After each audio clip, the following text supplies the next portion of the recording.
जय माता की।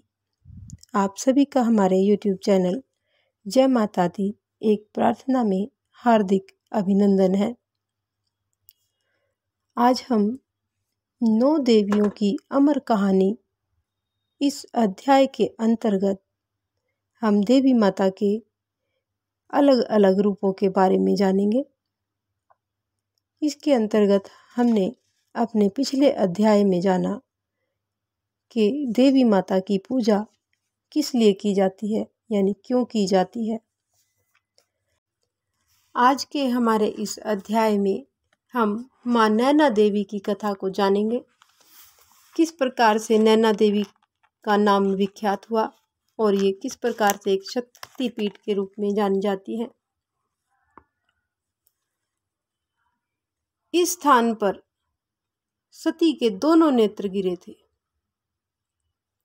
जब प्रभु भगवान महादेव जी माता सती के मृत शरीर को लेकर ब्रह्मांड में इधर उधर घूम रहे थे, तब भगवान श्री विष्णु जी ने चक्र के साथ सती के शरीर के कई टुकड़े कर दिए और उनमें से सबसे पहले जो उनके नेत्र थे वो गिरे और उनके नेत्र जिस जगह पर, जिस स्थान पर गिरे, वो स्थान आज नैना देवी के नाम से विख्यात है। इस स्थान पर सती के दोनों नेत्र गिरे थे। नैना देवी की गणना प्रमुख शक्ति पीठों में होती है। हिमाचल प्रदेश में स्थित यह स्थान पंजाब की सीमा के काफी समीप है।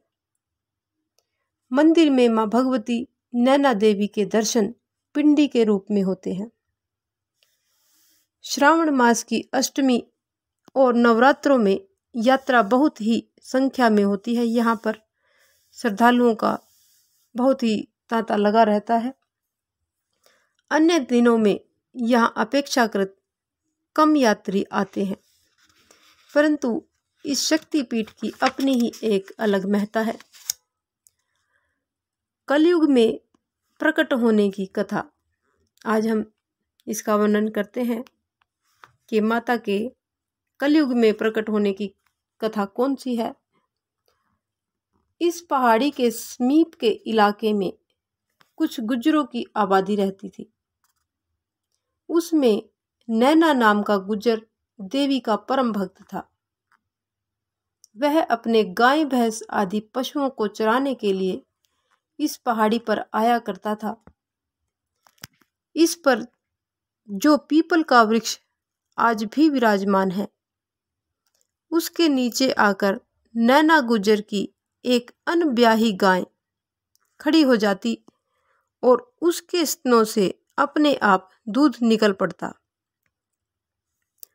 नैना गुज्जर ने यह दृश्य कई बार देखा। वह यह देखकर सोच विचार में डूब जाया करता था कि आखिर एक अनसुई गाय के थनों में इस पीपल के पेड़ के नीचे आकर दूध क्यों आ जाता है। अंततः एक बार उसने उस पीपल के पेड़ के नीचे जाकर, जहां गाय का दूध गिरता था, वहां पड़े हुए सूखे पत्तों के ढेर को हटाना आरंभ कर दिया। पत्ते हटाने के बाद उसमें दबी हुई पिंडी के रूप में मां भगवती की प्रतिमा दिखाई दी।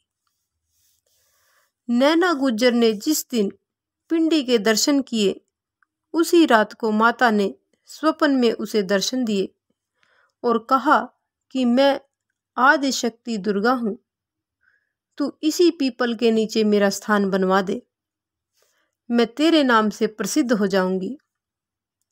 नैना मां भगवती का परम भक्त था। उसने प्रातःकाल उठते ही देवी मां की आज्ञा के अनुसार उसी दिन से मंदिर की नींव रख दी। शीघ्र ही इस स्थान की महिमा चारों तरफ फैल गई। श्रद्धालु भक्तजन दूर दूर से आने जाने लगे। उनकी सभी मनोकामनाएं पूरी होती रही। देवी के भक्तों ने भगवती की सुंदर, भव्य और विशाल मंदिर बनवा दिया और तीर्थ नैना देवी के नाम से प्रसिद्ध हो गया। मंदिर के समीप ही एक गुफा है, जिसे नैना देवी की गुफा कहते हैं। इसके दर्शनों के लिए भी भक्त दूर दूर से आते हैं। तो ये तो थी कलयुग में नैना देवी के प्रकट होने की कथा। अब हम इसकी ऐतिहासिक पृष्ठभूमि को जानेंगे कि ऐतिहासिक रूप से ये किस तरह से विख्यात है। सिख पंथ के दशम गुरु गोविंद सिंह, जो मुगलों के विरुद्ध किए जाने वाले संघर्ष में शक्ति प्राप्त करने के लिए माता नैना देवी के दरबार में उपस्थित होते थे, उन्होंने इस तीर्थ पर तपस्या भी की थी। गुरु गोविंद सिंह जी ने अपना बचपन अपने पूज्य पिता श्री गुरु तेग बहादुर जी के साथ आनंदपुर साहिब में ही व्यतीत किया था और अपने पिताजी के बलिदान के उपरांत वे आनंदपुर साहिब से ही हिंदू धर्म की रक्षा के लिए मुहिम चलाते रहे। मां नैना देवी का पीठ इस स्थान से अत्यंत निकट होने के कारण शक्ति उपासक गुरु जी के लिए एक सुविधाजनक था। जब भी कोई संकट का समय आता तो वे मां की शक्ति और आशीर्वाद लेने के लिए तीर्थ पर चले जाते। मां भगवती से संबंधित शाक्त संप्रदाय की सबसे अधिक लोकप्रिय पुस्तक दुर्गा सप्तशती के अध्ययन से प्रभावित होकर उन्होंने चंडी स्तोत्र नाम से इसका 2 बार काव्य अनुवाद किया और इसके साथ ही पंजाबी भाषा में भी 55 छंदों में चंडी दीवार नामक रचना में शक्ति का वर्णन किया। नैना देवी तीर्थ पर उन्होंने तपस्या भी की। माता की प्रसन्नता प्राप्त करने के लिए पाठ, हवन और यज्ञ इत्यादि भी किए। अतः आज यह हिंदू और सिखों का साझा तीर्थ बन गया है। यानी इस तीर्थ स्थान पर सभी हिंदू और सिख समान रूप से दर्शनों के लिए आते हैं। नैना देवी का तीर्थ हिमाचल प्रदेश के जिला बिलासपुर में है। कहते हैं कि पूर्व काल में इस स्थान पर केवल पिंडी ही थी जिसकी पूजा प्रचलित थी। 8वीं शताब्दी में बिलासपुर के चंद्रवंशी राजा वीर सिंह ने सबसे पहले इस स्थान पर माता का मंदिर बनवाया था। इतिहास के अनुसार वीरचंद और गंभीरचंद चंद्रवंशी राजा शिशुपाल की वंश परंपरा में थे। दोनों राजकुमार अपने वंश की राजधानी चंदेरी से माता ज्वालामुखी की यात्रा पर आए थे। यात्रा से लौटते समय दोनों बिलासपुर के शांत, सुखद और प्राकृतिक वातावरण में इतने प्रभावित हुए कि उन्होंने बिलासपुर में ही बस जाने का निर्णय कर लिया। कुछ ही समय में उन्होंने अपने बाहुबल से स्थानीय शासक को पराजित करके राज्य पर अधिकार कर लिया। बड़ा भाई वीरचंद्र राजा बना। राज्य शक्ति दृढ़ कर लेने के उपरांत वीरचंद ने अपने छोटे भाई गंभीरचंद को जम्मू प्रदेश के मानतलाई नामक राज्य पर आक्रमण करने के लिए भेजा। गंभीरचंद ने शुद्ध महादेव तीर्थ के पास मानतलाई के राणा जाति के शासक को पराजित कर अपना अधिकार जमा लिया।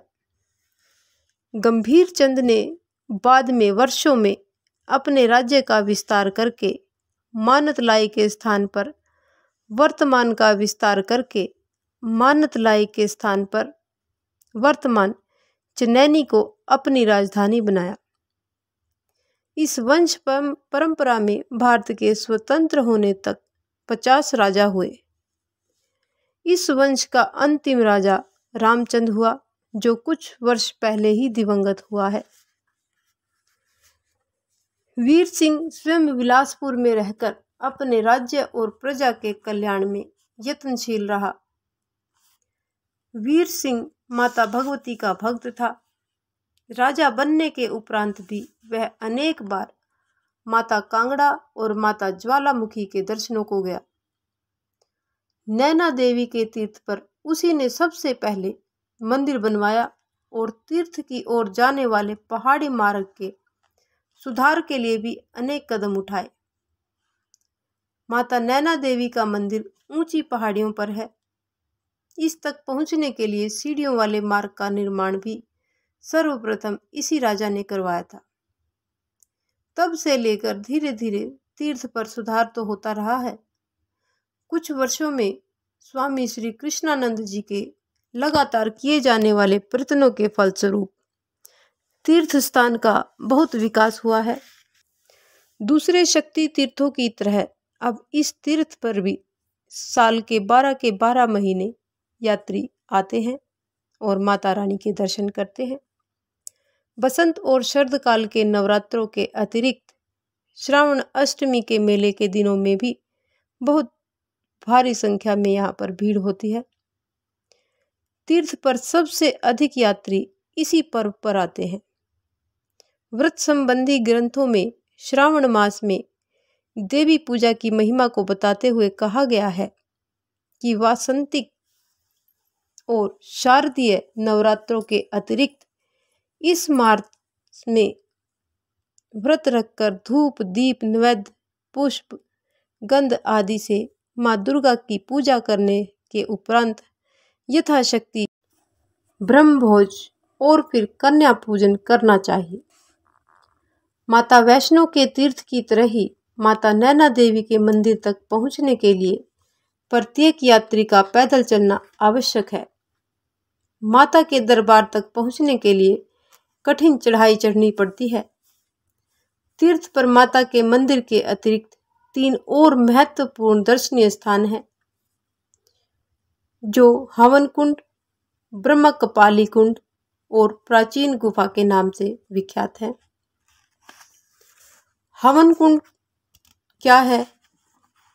हवन कुंड शाक्त संप्रदाय में हवन करने का विशेष फल बताया गया है। नवरात्रों में लगातार 9 दिनों तक दुर्गा सप्तशती का पाठ करवाने के उपरांत होम करके कन्या पूजन से दुर्गा की पूजा समाप्त करने का विधान है। इसी उद्देश्य से सभी शक्ति पीठों पर हवन कुंड निर्मित किए गए हैं। इस विषय में माता भवानी ने स्वयं कहा है कि जो लोग मेरे दानव वध के प्रसंगों को सुनेंगे उन्हें सब प्रकार के सुख प्राप्त होंगे। नवरात्रों के महोत्सव में जो व्यक्ति मेरे चरित्र का पाठ करेगा या सुनेगा और फिर महापूजा करके होम यज्ञ आदि करेगा, उसकी सभी बाधाएं निवृत्त हो जाएंगी और वह धन, धान्य, संतान आदि से संयुक्त हो जाएगा। नैना देवी तीर्थ पर स्थित इस हवन कुंड का महत्व इसलिए भी अधिक माना जाता है क्योंकि गुरु गोविंद सिंह जैसे इतिहास पुरुष ने इस हवन कुंड में हवन किया था। मुगलों को पराजित करने के लिए मां भगवती की उपासना और हवन करने के उपरांत ही वे यही वर मांगते थे कि हे माता रानी, मुझे यह वर दो कि मैं लोक मंगल के कार्यों में कभी विमुख न हो जाऊं। युद्ध में मुझे कभी भी शत्रु का भय न रहे और दृढ़ निश्चय से युद्ध करके मैं विजय को प्राप्त करता रहूं। ऐसा श्री गुरु गोविंद सिंह जी माता रानी से वर मांगते थे। अब दूसरा जो स्थान है वो है ब्रह्मकपाली कुंड। ब्रह्मकपाली कुंड नैना देवी मंदिर के समीप ही एक सुंदर सा सरोवर है जिसे ब्रह्मकपाली कुंड के नाम से जाना जाता है। कपाली भगवान शिव का एक नाम है। संभवतः इस सरोवर का संबंध भगवान शिव के साथ ही है। कपाली कुंड में स्नान करने से अनेक प्रकार के पाप दूर होते हैं। भगवान शिव के कपाली नाम से विश्रुत होने की एक कथा पुराण साहित्य में इस प्रकार है। पूर्व काल में एक बार सारा जंगल जल से निमग्न हो गया। समस्त सृष्टि जलमय हो गई। क्षीर समुद्र में सोने वाले भगवान हजारों वर्षों तक निद्रा में लीन रहे। निद्रा दूर होने पर सृष्टि रचना के उद्देश्य से उन्होंने रजोगुण से 5 मुखों वाले ब्रह्मा की तथा तमोगुण से भगवान शिव की रचना की। शिव ने उत्पन्न होते ही रुक्षमाला लेकर योग आरंभ कर दिया। भगवान ने शिव को केवल योग की ओर उन्मुख देखकर सोचा कि इस प्रकार तो सृष्टि का कार्य नहीं चल सकता। अतः उन्होंने अहंकार की रचना की। ब्रह्मा व शिव दोनों पर अहंकार का प्रभाव हुआ। अहंकार के वश में भगवान शिव ने ब्रह्मा से कहा कि तुम कौन हो और यहाँ कैसे आए हो? तुम्हारी रचना किसने की है? ब्रह्मा ने भी अहंकार से पूछा, तुम भी बताओ कि तुम कौन हो? इस प्रकार ब्रह्मा और शिव में विवाद होता गया और तब फिर ब्रह्मा ने अपने 5वें मुख से भगवान शिव पर व्यंग करते हुए कहा कि मैं तुम्हें अच्छी तरह जानता हूं। तुम नंगे रहने वाले, बैल की सवारी करने वाले और संसार को नष्ट करने वाले हो। ब्रह्मा के इन कठोर वचनों से भगवान शिव क्रोध में आ गए और उन्होंने अपने तीसरे घोर नेत्र के द्वारा भस्म करने की इच्छा से ब्रह्मा के उस मुख को एकटक दृष्टि से देखना आरंभ किया। ऐसा करने पर शिव के शरीर पर भी श्वेत, रक्त, स्वर्णिम, नील एवं पिंगल वर्ण के 5 सुंदर मुख समुद्रभूत हो गए। भगवान शिव के 5 मुख देखकर ब्रह्मा ने पुनः व्यंग करते हुए कहा, जल में भी यदि कोई पत्थर आदि वस्तु फेंकी जाती है तो उसमें कोई बुलबुले उत्पन्न हो जाते हैं, पर उन बुलबुलों में कोई भी शक्ति नहीं होती। तुम्हारे ये मुख भी जल के शक्तिहीन बुलबुलों के समान है। ब्रह्मा के इन कड़वे वचनों को सुनकर भगवान शिव अहंकार के प्रभाव से अत्यंत क्रोधित हो गए और उन्होंने ब्रह्मा के कठोर वचन कहने वाले सिर को गले से अपने नाखूनों से काट डाला। ब्रह्मा जी का वह कटा हुआ सिर भगवान शिव के बाएं हाथ की हथेली पर गिरा और इस प्रकार उससे चिपक गया कि लाख कोशिश करने पर भी अलग नहीं हुआ। इसी समय से ब्रह्मा 4 मुख वाले तथा शिव कपाली के नाम से विश्रुत हुए। ब्रह्मा का सिर काटने के कारण भगवान शिव को ब्रह्म हत्या का पाप लगा और ब्रह्म हत्या उनके शरीर में घुस गई। शिव धीरे धीरे तेजहीन होने लगे। इस हत्या के पाप से मुक्त होने के लिए शिव ने अनेक तीर्थों की यात्रा की, परंतु ब्रह्मा का वह कपाल उनके हाथ से अलग नहीं हुआ। अंत में सोच विचार के उपरांत भगवान शिव ने भगवान नारायण की तपस्या करने का निर्णय किया। भगवान नारायण ने संतुष्ट होकर शिव को काशी में असी वरुणा के मध्य स्नान करने का उपदेश दिया। शिव काशी के उस घाट पर गए, स्नान किया और ब्रह्म हत्या के पाप से मुक्ति हुई, परंतु कपाल हथेली से अलग अभी भी नहीं हुआ। फिर शिव ने भगवान केशव के दर्शन किए और उनके आदेश से एक समने वाले सरोवर में स्नान किया। उस तीर्थ में स्नान करते ही उनकी हथेली से चिपका हुआ कपाल नीचे गिर पड़ा और तभी से ये स्थान ब्रह्म कपाली कुंड के नाम से विख्यात हो गया। आइए अब हम जानते हैं प्राचीन गुफा जो वहाँ पर एक और अन्य स्थान है उसके बारे में थोड़ी सी जानकारी।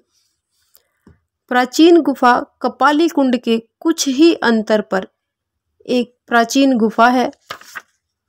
जिस प्रकार माता वैष्णो की गुफा अत्यंत प्राचीन मानी जाती है, ठीक उसी प्रकार से प्रकृति निर्मित यह गुफा कितनी ही पुरानी है, इस संबंध में निश्चय पूर्वक कुछ भी नहीं कहा जा सकता। जब से स्वामी श्री कृष्णानंद जी ने इस गुफा में अपना निवास स्थान बनाया है, तब से इस गुफा की शोभा और इसका महत्व और भी अधिक बढ़ गया है।